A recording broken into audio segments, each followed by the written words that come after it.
안녕하세요. 주스입니다. 이번 영상은 9월 4주차 신규 상장 종목에 대해서 이야기 드리겠습니다. 본론으로 들어가기 전에 한 가지 말씀드리고 싶은 게 제가 매주 청약 종목을 분석해주고 신규 상장 종목에 대한 시초가와 주가 흐름을 나름대로 예상을 하고 대응 방법을 이야기 드립니다. 근데 9월 2주차랑 3주차 때 제가 예상했던 종목들이 예상했던 움직임을 많이 보여드렸고 그 덕분인지는 모르겠지만 구독자랑 조회수도 조금 늘어나는 효과가 있었습니다.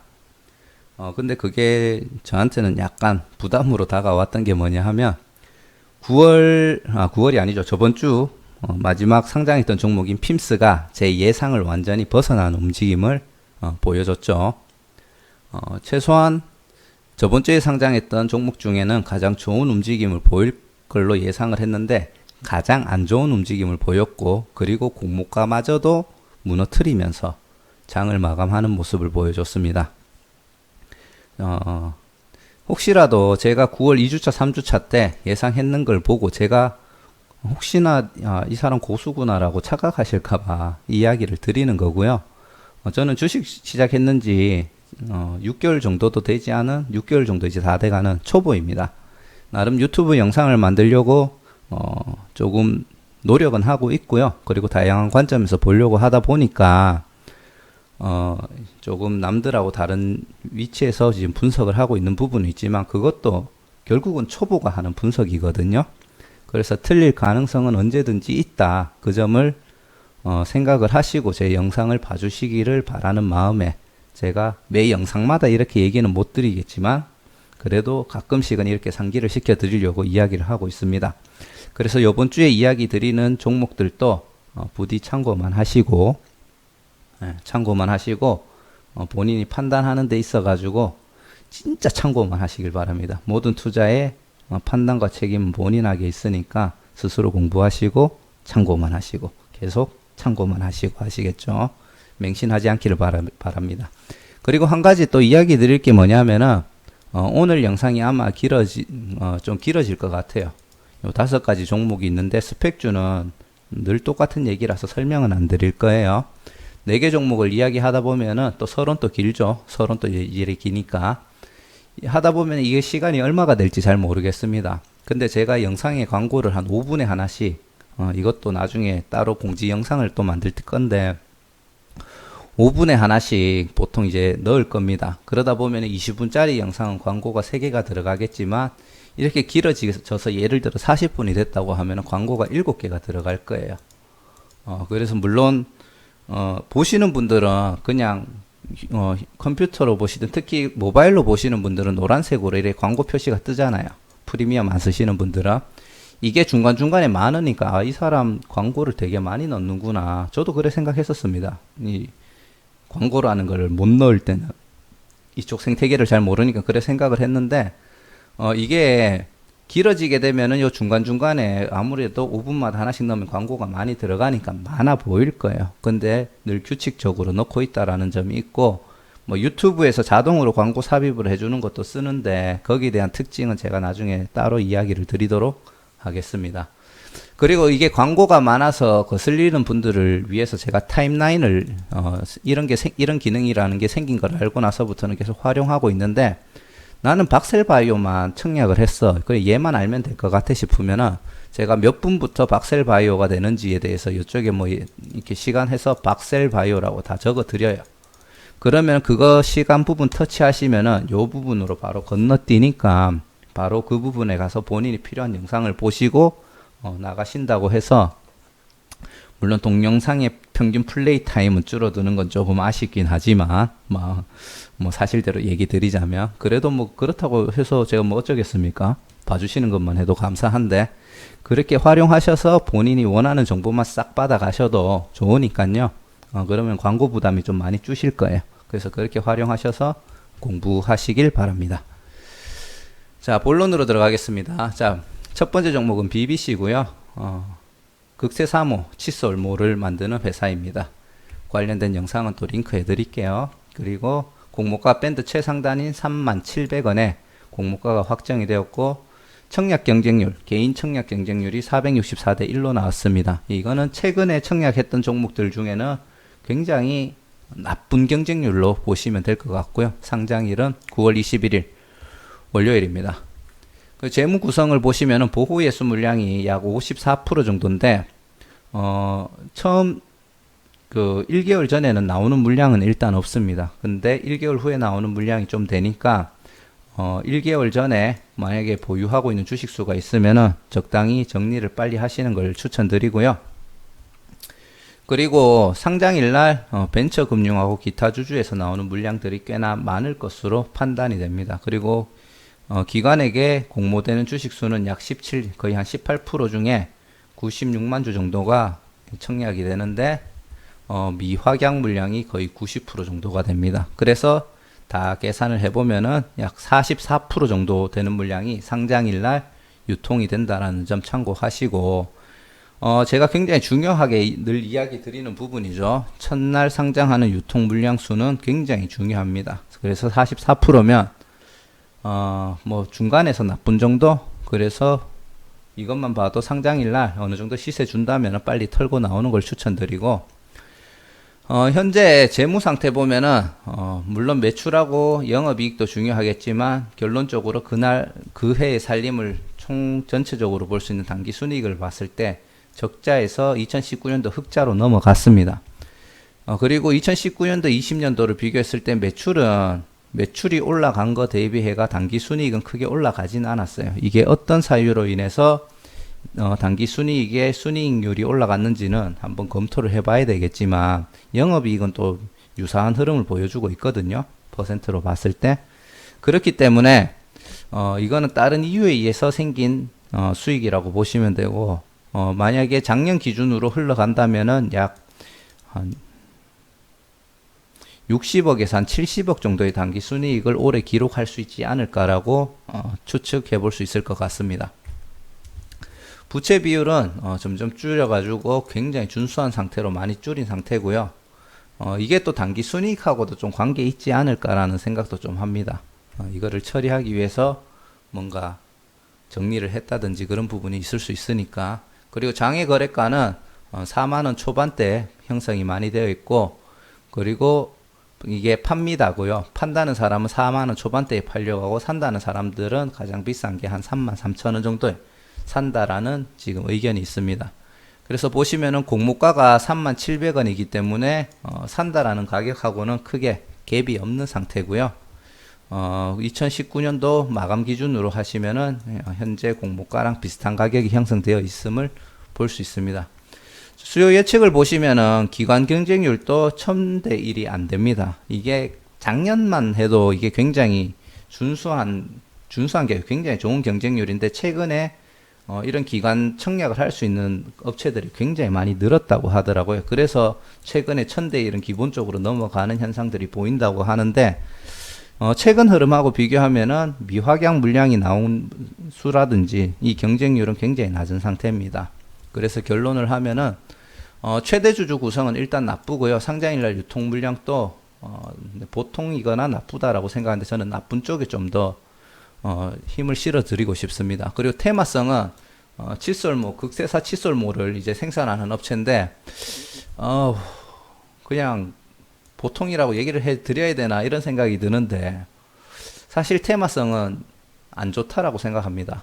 테마성이 좋으려고 하면 최소한 바이오, 2차전지, 다들 우리 요즘 많이 듣고 있는 거 있죠. 5G, 아니면 뭐 코로나, 뭐 이런 거 관련된 테마가 조금 긍정적으로 흘러가는 거고, 그래서 테마성은 크게 좋지 않다라고 생각하고, 언제든지 이걸 대체할 수 있는 물질들이 나온다면은 좀 빨리 사장될 수 있는 사업이 아닌가. 그리고 뭐 짧은 시간이긴 하지만 대체할 수 있는 뭔가가 나올 가능성이 높다, 이런 생각이 좀 많이 듭니다. 예. 그리고 요즘에 뭐 전동 칫솔 같은 것들도 이제 점점 쓰는 인구들이 늘고 있잖아요. 이런 부드러운 칫솔모가, 저도 전동 칫솔을 쓰고 있는데 칫솔모가 부드러우면 빨리 뭉개져요. 이게 초음파로 털다 보니까. 그래가지고 과연 언제까지 살아남을까에 대해서는 약간 의구심이 듭니다. 경쟁률은 굉장히 나쁜 편이고요.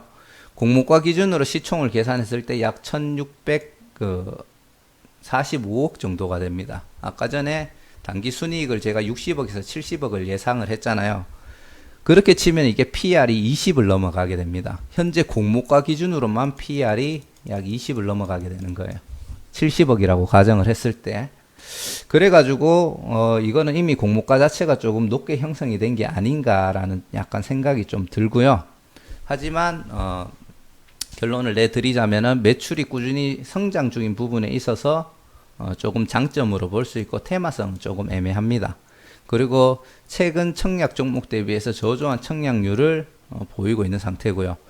그래서 이게 시초가 110에서 130이라고 하면은 그래도 좀 높게 나오겠네라고 하지만 사실은 공모가보다는 보통 높게 나오니까 이게 보면은 거의 하단으로 보고 있다는 뜻이에요. 그래서 시초가를 조금 낮게 예상을 하고 있고 언제나 그렇듯이 상장하는 종목들은 어느 정도 한 번 정도의 상승은 나올 수 있지 않을까 이런 판단은 있지만 좋은 결과를 기대하기는 좀 어려울 걸로 생각이 됩니다. 그래서 이 종목 같은 경우에는 가지고 계신 분들은 적당히 눈치 보고 익절을 하시고 그리고 신규로 진입하시기는 좀 부담스러운 종목이 되지 않을까 좀 그렇게 판단을 하고 있습니다. 다음은 박셀바이오입니다. 박셀바이오는 항암 면역 치료제를 만들어주는 종목이고요. 현재 개발하고 향후에 매출을 올릴 회사고요. 현재 공모가는 공모가 밴드 중에 최하단인 3만원에 확정이 되었습니다. 경쟁률이 100대 1도 안 됩니다. 이 부분이 굉장히 안 좋은 상황이라고 보시면 될 것 같고요. 하나금융투자에서 청약을 했네요. 상장일은 9월 22일 화요일입니다. 그리고 이제 보호 예수 물량으로는 약 47%입니다. 그리고 누구 외 1인 그리고 최대 주주 중에 벤처금융 및 전문 투자자가 있고요.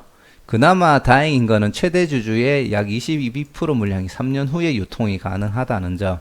요게 그나마 좀 하는데 크게 의미는 없고요. 그리고 상장일날 유통 가능한 현재 주식 물량 수가 52대 27입니다. 지금 기관 투자자가 78만 8천 주인데 아마 보호예수 물량이 저도 지금 딱 기억해 놓는 게 아니기 때문에 있겠나 싶습니다.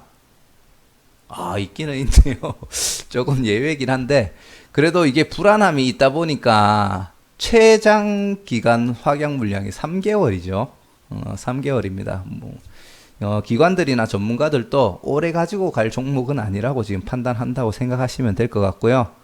상장일 날 유통되는 물량은 절반이 넘네요. 50% 이상이 됩니다. 엄청 안 좋은 상태인 거죠.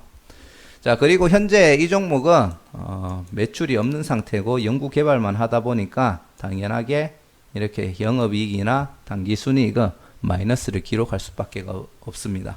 현재 공모가는 3만원인데 판다는 사람도 약 3만원대 초반 그리고 산다는 사람들도 3만원대 초반 정도가 되네요. 근데 장외 거래가는 크게 의미가 없을 것 같습니다. 기관 청약 경쟁률도 약 94대 1로 100대 1이 안 되는 모습을 보여주고 있고 의무 보유 확약도 3% 정도밖에 넣지 않았네요. 자, 최대 주주 구성 및 비율 나쁩니다. 그리고 상장일날 유통 물량 매우 나쁩니다. 매우 나쁘다 하면 거의 그냥 안 좋다, 볼 것도 없다 이런 얘기로 보시면 되고요. 테마성은 그나마 좋기는 해요. 제가 이거를 좋음이라고 했는 이유가 뭐냐면은 이게 항암 면역 플랫폼으로 바이오 관련된 테마기도 하지만 기업 설명의 영상을 제가 또 한 5분쯤에 박셀바이오를 링크 해드릴 텐데 만약에 기업 설명회에서 이야기했는 정도의 뭔가가 있다 하면 향후 암 시장은 박셀바이오가 다 잡아먹을 수도 있어요.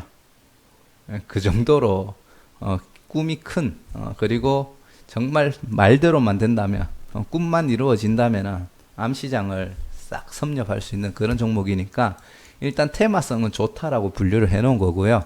경쟁률은 기관이 94대 1, 개인이 96대 1로 최근에 상장하는 종목들 중에 거의 역대급으로 안 좋다고 보시면 됩니다. 그리고 공모가가 3만원일 때 시총이 2억 2057억인데 2257억인데 이게 현재로는 의미는 없습니다. 의미는 없고, 뭐, 매출 자체가 없는 회사다 보니까 앞으로 어떻게 성장하겠다, 안 되겠다라고 장담은 못하고, 기업 설명회 영상을 보시면은 향후 언제부터, 제 기억에 올해 말부터 매출이 발생하기 시작할 거다라고 이야기를 했던 걸로 기억하는데, 글쎄요, 얼마나 좋은 효과가 있을지, 이거는 진짜 약간 로또인 것 같아요. 여차하면은 저 바닥에 왔다 싶을 때 없는 돈이라고 치고 한 50만 원만 넣어놨고 한 10년 동안 묻어놔 보십시오. 둘 중에 하나일 겁니다. 상패이거나 100배 뛰기 하거나 진짜 100배도 갈 수 있는 종목이라고 보거든요. 한 50만 원 넣어놓고 그냥 나는 몰라. 이 돈 없는 돈이다 생각하고 푹 담가놔 보십시오. 어떻게 되는가.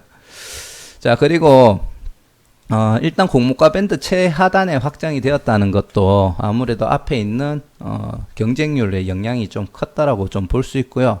매출이 없고 연구개발비 등 꾸준한 적자가 발생을 하고 있기 때문에 투자자들이 너무 설명이 막연하다 보니까 이게 되겠어라는 좀 의구심을 좀 가지고 있는 것 같아요. 그래서 망설이면서 판단을 좀 보류하고 있는 것 같고, 최악의 경쟁률 조건과 이런 환경으로 봤을 때 진짜 역대 최악의 지금 조건이거든요. 단순한 데이터만 봤을 때. 그래서 제가 90%에서 110% 정도의 공모가도 지켜주지 못하지 않을까라고 예상을 저는 하고 있습니다. 이쪽에 좀 진하게 칠했죠. 사실 이 종목은 공모가에서 90%로 스타트할 수도 있지 않을까. 솔직히 좀 그런 생각을 살짝은 가지고 있습니다, 제가. 그래서 많이 안 좋게 보고요. 근데 이런 종목들은 또 한 가지는 생각해 보셔야 돼요. 뭐냐 하면은 이게 공모가 대비 너무 떨어졌다 하면 세력들의 매집이 한 번에 확 들어오는 시점이 생길 수도 있습니다. 그러면은 그런 거를 조금 노려보는 이제 매집이 들어온다 했을 때 한 번에 확 끌어올릴 수 있다라고는 생각하거든요. 그래서 그런 상승을 한 번 정도는 기대해 볼 수 있겠지만 결국은 장기적인 하락이 나오지 않을까라고 예상을 합니다. 자, 이거는 매수 잔량을 제가 앞에 넣는 이유가 뭐냐면 이 영상이 길어질 것 같아서 2부로 나누려고 지금 생각을 했었다가 그냥 한 편으로 가려고 지금 마음을 먹은 거고요. 요거를 좀 설명을 해드리고 싶었어요. 박셀바이오가 경쟁률이 굉장히 낮게 나왔잖아요. 그래서 그 이유가 뭔지 한번 나름대로 분석을 해보고 싶었습니다. 그래서 박셀바이오하고 뭔가 이렇게 청약 일정이 겹치는 종목이 BBC, 핌스, 박셀바이오가 있는데, 만약에 이 중에서 다른 종목을 들어갔을 때 박셀바이오를 청약을 못할까 싶어서 봤는데, 핌스는 9월 9일에서 9월 10일이 청약일이고 핌스가 환불일이 9월 11일입니다. 그러면은 핌스를 청약한다고 해서 BBC는 청약을 못하지만 박셀바이오는 청약할 수가 있습니다. 그렇기 때문에 핌스 때문에 경쟁률이 낮아졌다. 이 부분은 조금 납득할 수 없는 부분이고요. 핌스 때문에 BBC는 조금 피해를 받은 것 같아요. BBC 경쟁률이 낮잖아요. 핌스를 청약하면은 BBC가 청약이 안 되거든요. 그래서 그 중에서 핌스가 선택을 받지 않았나라는 조금 생각을 좀 가질 수가 있고요. 근데 핌스가 많이 흘러내렸죠. 선택을 받은 종목도 공모가를 못 지켜줬으니까 사실 BBC도 굉장히 위험하지 않을까. 이 부분도 이때까지 제가 분석했던 내용하고 조금 다른 풀이의 해석이긴 하지만 요 특수한 조건 안에서 약간 해석을 해보자면 선택받은 핌스도 주가가 공모가를 못 지켜줬고 BBC도 상장은 해봐야 알겠지만 거기에 대한 피해로 선택을 받지 못했던 종목인데 과연 얘는 공모가를 지켜줄 수 있을까라는 조금 의심이 드는 것은 사실입니다. 그리고 박셀바이오 같은 경우에는 핌스랑 무관하게 청약이 진행이 되었죠. 왜냐하면은 11일 날 환불받아서 박셀바이오를 청약할 수가 있는 상황이었습니다. 그러면은 개인 투자자들이 청약을 할 수 있음에도 불구하고 이 종목은 그냥 청약을 안 했는 거예요. 그 말은 기관이든 개인이든 이 종목에 대해서 크게 기대감이 없는 상태다. 저는 개인적으로 그렇게 이해를 지금 하고 있는 중이고요. 그래서 결론을 먼저 제가 왜 여기서 영상을 한번 끊으려고 했었냐 하면은 BBC랑 박셀바이오가 핌스하고만 단순 비교를 했을 때도 크게 좋은 움직임을 기대하기는 어렵지 않겠냐 그런 생각을 하고 앞에서 잠깐 얘기 드렸듯이 대신 흐름이 안 좋은 종목들은 하락을 하다가 갑자기 매집이 들어왔을 때 급등이 나올 수 있다라는 점 참고하시고, 단타에 대한 연습이 좀 되어 있고 자신 있으신 분들은 그 타이밍을 한번 잡아보시는 것도 짧은 구간에서 수익을 충분히 낼 수 있지 않을까, 그렇게 생각해 보고 있습니다. 죄송합니다. 자, 그 다음은 비나텍입니다. 비나텍 같은 경우는 이제 초고량 캐퍼시터, 우리 전기차 같은 경우에 2차 전지 같은 경우에 이제 보시면은 용량은 큰 대신에 출력이 작잖아요. 거기에 대한 것을 이제 보완제로 쓸 수 있는 제품이라고 보시면 되고요. 현재 공모가 밴드가 27,000에서 32,000원이었는데 33,000원으로 초과가 되었습니다. 요것도 굉장히 큰 의미를 좀 볼 수가 있고요. 그리고 경쟁률이 1386대 1, 굉장히 준수한 경쟁률을 보여주고 있고, 청약일은 9월 23일 수요일입니다. 그리고 상장일날 유통 물량으로 보시면은 6개월 후에 최대 주주의 38%가 나올 수가 있지만 이 주식 같은 경우에는 제가 얘기 드렸지만 크게 나올 물량이 아니고요. 3개월 후에 나올 수 있는 주식 물량 중에 약 4%, 5% 가까운 금액이 LG전자가 가지고 있습니다. 자, 여기서 생각할 수 있는 게 뭐냐면 LG전자가 비나텍에 투자를 하고 있다라는 그냥 그 사실이에요. 그 대기업이 지분을 가지고 있는 거는 이 회사가 성장할 가치가 있다라고 생각을 하고, 그 가치는 어디서 나오냐? LG전자에서 밀어주겠죠. 그래서 충분히 장기적으로도 좋은 종목이다. 자, 그런 조건에 의해서 1% 이상 주주들도 7.7%가 있지만 장래성이 있잖아요. 팔겠습니까? 저라면 이거 진짜 이 회사가 망하기 직전까지 뭔가 악재가 뜰 때까지 무조건 들고 갈 것 같은데, 그래서 이 물량들이 저는 계속 안 나올 거라고 판단하는 물량 중에 하나예요. 그래서 이 부분은 약간은 우리 시청자분들도 조금 고심하면서 생각을 해봐야 되지 않나, 그런 생각을 가지고 있고, 지금 보시면은 우리 사주 조합하고 기타 주주들 물량이 있는데 우리 사주 조합이나 기타 주주 물량은 사실 상장일을 좀 나올 수는 있습니다. 왜냐하면은 이게 코넥스 이전 상장 종목이죠. 코넥스 이전 상장 종목이라서 좀 그런 부분에 있어서 신경을 좀 써야 되는 부분이 있고, 코넥스 이전 상장에 대한 이렇게 사람들 시선이 별로 좋지는 않아요. 그래서 기관 투자자들의 미확약 물량이 얼마 정도 될지는 잘 모르겠는데 한번 보시죠. 생각보다 괜찮네요. 코넥스 이전 상장함에도 불구하고 미확약 물량이 60% 정도밖에 되지 않는다는 거는 이 종목을 기관들은 일단 전체적으로 좋게 보고 있다라고 저는 판단이 됩니다. 그렇게 판단하시면 될 것 같고, 결론만 얘기 드리자면 상장일날 약 41.6% 정도의 물량이 나올 수는 있지만 과연 나올까? 이 미확약 60%에 대한 이 물량이 다 나올까? 그런 부분이 살짝 의심이 듭니다. 아마 분위기를 살펴보다가 물량이 나와도 나오지 않을까라고 생각하고요. 현재 비나텍 같은 경우에는 매출이 2018년도 19년도는 매출은 약 25% 정도 성장했네요. 20에서 25%. 그리고 영업이익은 거의 2배 가까운 성장을 보였는데 이거 내가 잘못 봤구나. 당기 순이익이 10배 정도 올랐네요. 비슷하게 올랐는 줄 알았는데, 그리고 올해 전반기 때 작년만큼의 돈을 벌었고, 확실한 거는 비나텍은 지금 계속 급격하게 성장하고 있는 종목이면 확실한 것 같습니다. 그리고 부채 비율도 이렇게 성장함에도 불구하고 147%면 굉장히 양호한 상태라는 것을 알 수가 있고요. 현재 비나텍의 코넥스에서 이전 상장할 때 현재 금요일날 장마감 기준 가격이 57,100원이고, 그리고 공모가는 33,000원입니다. 충분히 상승을 줄 수 있는 가격대라고 생각을 하고요. 2019년도 장마감 했는 가격 대비해 가지고도 약 10% 정도 상승된 상태에서 공모가가 형성이 되었네요. 그리고 기관 경쟁률도 1000대 1이 넘어가는 모습을 볼 수가 있고요. 이거는 제가 수정을 안 했네요. 요건 제가 수정해 드리겠습니다. 조음입니다. 조음. 제가 이거를 수정을 안 해요. 최대 주주 구성 같은 경우에는 최대 주주가 굉장히 많기 때문에 처음에는 단순하게 나쁘다고 제가 적어 놨었는데, 이게 아까 전에 얘기 드렸듯이 안에 있는 구성들을 봤을 때 이게 크게 나올 물량이 저는 아니라고 판단을 지금 했는 거예요. 그래가지고 생각을 바꿔가지고 수정을 했었어야 되는데 수정을 안 했었네요. 그래서 나쁨이 아니고 최대 주주가 이런 구성이면은 좋지 않은가 그런 생각을 하고 있고, 그럼에도 불구하고 코넥스 이전 상장의 가장 큰 단점이죠. 가장 큰 단점이 나쁨이라고 판단을 하고 있는 겁니다. 그 중에서 기관들이 미확약 물량으로 돼 있는 물량들을 얼마나 던져낼지에 대해서 그게 조금 의문이고요. 테마성은 일단 매우 좋음은 일단 아니라고 적었고요. 일단 2차 전지 쪽이라서 좋은 상태고, 슈퍼커패시터라는 이런 쪽에 있어가지고 기술력을 굉장히 많이 가지고 있기 때문에 2차 전지, 전기자동차 시장이 커짐으로 해서 충분히 큰 수혜를 받을 수 있는 종목이라고 판단합니다.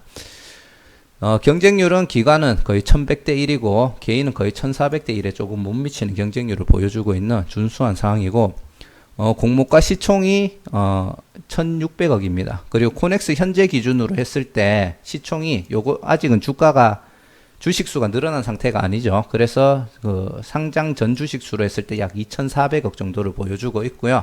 그럼 여기서 또 한번 단기 순이익하고 비교를 해봐야 되겠죠.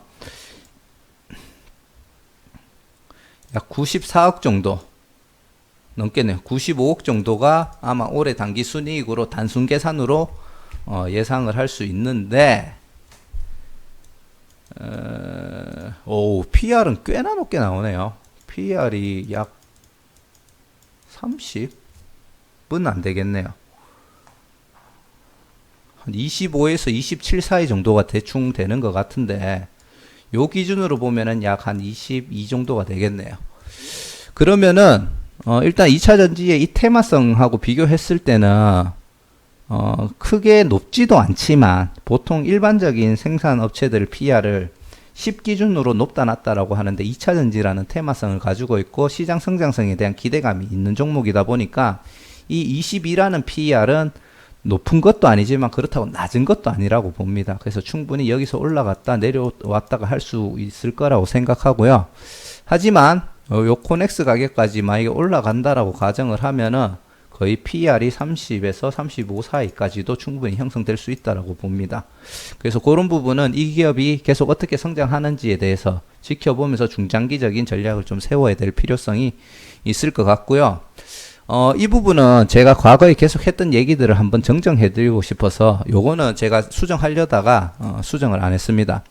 코넥스 종목 특성상 상장일 날 최대 주주의 상장일 유통 물량이 많은, 말이 좀 이상하게 적어놨네요. 뭐냐면 상장일날 유통 물량이 좀 많은 편이기 때문에 기존 주주들, 최대 주주가 아니고 기존 주주죠. 이걸 잘못 적었네요. 기존 주주들, 코넥스 때 주식을 보유하고 있던 일반 주주들이 상장일날 이렇게 투매하는 물량들이 좀 나온다고 합니다. 저는 조금 이해가 안 되는 게, 미리 파는 게 낫지 않나? 이때 팔면 57,000원인데. 근데 희한하게 들고 있다가 상장하는 날 투매하는 물량들이 좀 나온다고 합니다. 그래서 시초가가 좀 낮게 형성이 되고 이제 낮게 떨어진다라고 이야기를 제가 늘 드렸었는데, 요거는 제가 조금 부주의했습니다. 정확하게 분석을 좀 안 해봤던 부분이 있었고요. 그냥 감으로 제가 가지고 있던 정보다 보니까 정확하지 않았던 점 좀 죄송스럽게 이야기를 드리고요. 이거를 그대로 보여드리고 제가 정정해 드리려고 지금 이야기를 드리고 있습니다. 그리고 미화각 물량이 60% 정도밖에 되지 않으나 예외적이라고 표현을 했죠. 흐름이 좋지 않을 것으로 판단이 된다라고 이야기를 했는데, 이 의견은 제가 처음에 작성했던 의견인데, 제가 계속 영상을 만들면서 또 코넥스 관련된 걸 조금 더 분석하다 보니까 이거는 이렇게 받아들이면 안 되겠다라는 결론이 내려졌습니다. 왜냐하면은 코넥스 이전 상장했던 4가지 종목에 대해서 이야기를 드릴 텐데요. 자, TSI 같은 경우에는 공모가가 10,000원으로 잡혔었습니다. 10,000원이면 요 바닥에 지금 가격이 있겠죠. 그래서 요 밑에다가 표시해 놨는데, 얘가 더블로 시작을 했어요. 더블로 시작을 해가지고 큰 상승을 줬습니다. 자, 이게 과연 안 좋은 흐름입니까? 아니죠.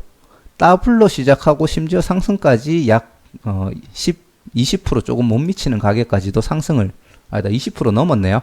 20% 조금 넘는 가격까지 상승을 줬다가 급락이 나왔어요. 그래서 제가 이 캔들을 보고 안 좋다라는 이미지를 갖기 시작했던 것 같아요. 근데 사실은 공모가 대비해가지고는 거의 한 65% 정도, 75% 정도의 수익을 첫날에 줬던 겁니다. 자, 그 점을 인지를 하시고요. 그리고 제놀루션 같은 경우에는 14,000원 정도의 공모가가 되었는데 시초가가 거의 한 27,000원. 얘도 거의 더블 가까운 금액에, 더블은 안 됐지만 더블 가까운 금액에서 더블이야? 더블로 시작했네요. 더블로 시작을 했다가 얘도 상승을 줬다가 흘러내렸어요. 그래서 이게 그냥 딱 봤을 때는 이때 당시에는 저도 이제 시작했는지 얼마 안 된 초보다 보니까 이게 코넥스에서 이전 상장하는 종목들은 안 좋구나라고 생각을 했는데 사실은 일반적인 공모가 대비해 가지고는 좋은 흐름을 많이 보여줬다. 그렇게 한번 보시면 되고 TSI랑 제놀루션하고 두 가지에서 알 수 있는 건 뭐냐 하면은 결국 더블로 시작하거나 공모가 대비 좀 높게 형성되는 애들은 순간적인 상승은 나오지만 결국은 하락은 할 것이다. 뭐 그런 느낌이 있기 때문에 더블로 시작하거나 좀 높게 시작했는 종목은 상승을 줬을 때 일단은 털고 나오시는 거를 추천을 드립니다. 그리고 E&D인데요. E&D 같은 경우에는 14,400원의 공모가가 형성이 되었고 시초가가 여기 보시면 한 18,000원 정도밖에 안 돼요. 약 20% 정도 상승을 줬고 얘가 분봉으로는 제가 뭐 1회 갖는 건지 1회 갖는 건지는 모르겠지만 분봉상으로는 안 봤지만 결국은 상장일 날 양봉을 그려줬고 시초가 대비 상승으로 장을 마감하는 모습을 보여줬습니다. 하지만 젠큐릭스 같은 경우에는 공모가가 22,700원이었는데 시초가가 약 10% 정도 상승된 데서 10% 정도 상승돼서 시작을 했지만 잠깐 상승을 주다가 큰 하락을 보여주는 패턴을 보여주고 있죠. 자, 여기서 그리고 나서 그 뒤에 이제 쭉 흘렀다가 다시 상승하고 흘러내리는 그런 모습을 보여주고 있는데 여기서 드리고 싶은 얘기는 뭐냐 하면은 코넥스에서 이전 상장했는 종목들이 코넥스 때 가격으로 회복하는 거는 좀 안 좋아요. 제가 그래서 그런 부분에 있어서도 좀 오해가 있었는데 공모가가 코넥스 가격 대비 낮게 형성이 되면은 얘가 한 번 정도 높게 가격이 형성되고 상승을 한번 줬다가 떨어지는 패턴들이 많이 나오더라. 그렇기 때문에 충분히 그 비나텍도 좋은 모습을 보여줄 가능성이 있다라고 제가 내용을 정정을 하고 싶었습니다. 혹시나 영상을 안 보시고 이 부분만 만약에 이 부분만 캡처하시는 분 계시잖아요. 이분 손해봅니다. 영상을 보셔야 되는 중요한 이유 중에 하나죠. 많이 시청해 주세요. 자, 그렇기 때문에 코넥스에 대한 선입견을 저 개인적으로도 좀 깨게 되는 기회가 좀 되었는 것 같고, 그리고 하나 더 이야기를 드리자면은 주주 구성이라든지 미확양 물량 수라든지 이런 걸 봤을 때 비나텍이 다른 종목들하고 대비했을 때 뭐 디테일하게 다 비교는 안 했지만 꽤나 코넥스 이전 상장 종목 중에는 좀 준수한 종목입니다. 그래서 개인적으로 TSI도 그렇고 제놀루션도 그렇고 더블로 시작하고 상승을 한번 줬잖아요. 그래서 뭐 얘도 더블로 하고 상승을 줄 수 있겠다라는 생각은 일단 1차적으로 가지고 있고요. 뭐 그렇게 안 되더라도 충분히 좋은 흐름을 한번 정도는 보여줄 수 있지 않을까, 그렇게 예상을 하고 있습니다. 자, 마지막으로 원방테크입니다. 클린룸 설치하는 업체고요. 그리고 경쟁률은 좀 낮죠. 348대 1. 그리고 상장일은 목요일 9월 24일입니다. 다음 주 월화수목 상장하는 종목들 보는 재미가 좀 쏠쏠할 것 같아요. 자, 주주 구성은 그 MVH 원방테크 자기 주식, 제가 뭐 여기에 대해서 무슨 내용인지 솔직히 이런 경우는 처음 봤거든요. 이런 설명은. 근데 알아보지는 않았어요. 근데 좀 나쁘지 않은 것 같다. 쉽게 말해서 어떠한 최대 주주가 물량을 그냥 확보하고 있는 거기 때문에 이 물량들도 크게 안 나오지 않을까라고 추측하기 때문에 그렇게 생각을 하고 있습니다. 하지만 뭔지 모르기 때문에 이게 좋다 나쁘다라고 따로 정의는 잘 못할 것 같아요. 그리고 상장일 날 유통 가능한 주식 물량은 약 41%고요. 미확양 물량이 83%이기 때문에 결론적으로 총 유통되는 물량은 37% 정도, 1600만 주 정도가 되겠습니다. 자, 재무 상태는 보시면은 2018년도 대비 19년도에 조금 하락이 조금 있었는데 이 기타 자본 항목이 뭔지 조금 궁금해요. 요게 마이너스가 되었거든요. 그래서 요 부분에 대해서 조금 공부를 해 보면 정확하게 이 원방테크에 대해서 이해하기가 좋을 것 같은데, 아마 아시는 분도 계실 거예요. 요거 다트 좀 보고 분석하면은 알 수는 있거든요. 그래서 한번 그거는 개인적으로 알아보시길 추천드리고, 뭐 결론만 얘기 드리자면은 그래도 요때 잠깐, 큰 금액도 아니에요. 그래도 큰 건가 20억 정도 단기 순이익이 하락을 했고, 영업이익은 소폭도 상승을 했습니다. 그렇기 때문에 크게 현재 매출을 발생시키는 데 있어서 문제가 생긴 건 아니라고 보시면 되고, 무엇보다 올해죠. 올해 같은 경우에는 거의 한 2배까지는 안 되더라도 2배 가까운 성장을 충분히 보여줄 수 있는 상태를 유지하고 있다. 그렇게 이해하시면 되고요.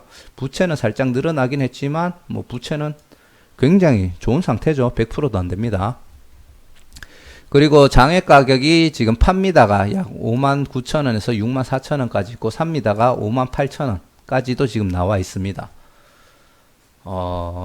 그러면 거의 공모가보다는 높게도 살 의사가 있다라고 지금 보면 될 것 같고요. 뭐 공모가는 뭐 거의 작년 평균 주가로 거의 형성이 되었네요. 그렇게 따지면은 공모가보다 충분히 상승할 만한 가치가 있지 않나, 그런 예상은 좀 할 수 있고요. 그리고 기관 경쟁률은 406대 1, 굉장히 나쁜 상태입니다. 자, 최대 주주 구성 비율은 아까 얘기 드렸듯이 제가 그게 뭐 투자 회사인지 뭔지는 모르겠지만 자기 주식이라고 되어 있잖아요. 그래서 크게 나올 물량은 아니라고 보기 때문에 좋다고 보고요. 상장일날 유통 물량은 보통으로 봤습니다. 이게 기준 잡기가 조금 애매하긴 한데 사실 30%대도 크게 많지는 않아요. 그런데도 30%대 나오는 물량, 그 유통 물량이 있으면은 상장 당일날 좋은 움직임은 보일 때도 있고 안 보일 때도 있고, 그러니까 그냥 보통으로 잡았고요. 테마성은 사실 보통으로 주거나 조음, 이거 조음도 가능합니다. 왜냐하면은 이 클린룸하고 현재 뉴딜하고도 관계가 있고, 이 클린룸이 들어가는 쪽이 보면 전부 다 바이오, 2차전지, 전기차, 2차전지, 그리고 수소하고도 조금 관계가 있거든요. 그래가지고 이런 쪽에 계속 그 시장이 커질수록 클린룸을 만들어야 되는 시장들이 생기기 때문에 보통이라고 적었지만 사실 마음은 조음 쪽에도 조금 비중을 좀 주고 싶은 마음이 있지만 경쟁률이 굉장히 나쁜 편이고요. 공모가 기준 시총이 약 2,300억 정도가 됩니다. 자, 그럼 또 한번 봐야 되겠죠? 단기 순이익. 올해로 치면은 한 PR이 10 정도 되겠네요. 공모가 기준으로. PR이 10 정도 되는데 충분히 PER 10 이상으로는 갈 수 있는 종목이라고 저는 생각이 되고요. 그러면은 공모가 대비 가격은 충분히 단기적으로는 떨어질 수 있겠지만 먼 미래로 봤을 때는 충분히 올라갈 수 있는 종목이라고 생각을 합니다. 그래서 공모가 기준 PER이 10으로 성장 가능성이 있으나 상장일날 유통 물량이 37.5일로 보통 경쟁률이, 그리고 매우 이게 저조함 정도가 있고 매우 저조하죠. 그래서 공모가가 이 종목 같은 경우에는 얘기 드렸듯이 약간 장래성도 있기 때문에 공모가가 조금 낮게 잡히면 세력이 붙으면서 일종의 상승도 기대가 될 수 있지만 높게 잡히면은 일시적인 하락은 나올 수가 있습니다. 그래서 굳이 풀어드리자면 130% 이하일 경우에는 세력 매집이 충분히 들어올 수 있을 것 같고요. 130에서 한 150% 정도는 조금 애매할 것 같아요. 그리고 150 이상일 경우에는 그래도 그 가격대를 유지하거나 하락이고, 만약에 가격이 뭐 밑에서 시작해서 가격이 한 180% 이상이 넘어가면은 그때부터는 약간 PER이 거의 20 가까이 가잖아요. 그래서 장기적으로는 이 PER도 충분히 맞춰갈 수 있다고 보지만 지금 단기적으로 봤을 때는 큰 유동성도 있기 때문에 150%에서 180%가 넘어가게 되면은 이제 약간 수익 실현하는 세력들이 많이 나올 걸로 판단이 됩니다. 자, 그래서 상장 첫날 사실 이 종목들 중에 더블을 갈 수 있는 종목은 거의 없다라고 생각이 되고요. 그나마 TSI나 제놀루션의 사례를 봤을 때 비나텍이 조금 더블을 가줄 수도 있지 않을까, 그런 생각을 하고, 매수 잔량이나 유통되는 물량 주식수 체크했을 때 요 주식수들이 상장 첫날 거래량으로 터지게 되면은 이제 손바뀜이라든지 아니면 어떤 세력의 출현이라든지 그런 것들이 충분히 발생할 수 있다라고 보기 때문에 여기 있는 이 네 가지의 주식수를 꼭 참고를 하시길 바랍니다. 비나텍이 따블에서 상한가를 가려고 하면 아마 매수 잔량이 2천만 주 이상은 쌓여야 되지 않을까 싶고, 그것보다 떨어지게 되면은 예를 들어 따블을 간다고 치더라도 이제 일시적인 상승은 나올 수 있겠지만 그 뒤에 투매 물량이 꽤나 나오지 않을까, 그렇게 예상을 해보겠습니다.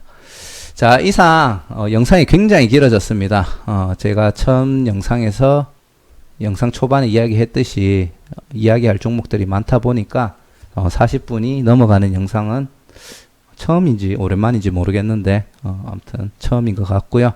영상 혹시라도 끝까지 시청해 주셨다면 정말 감사드립니다.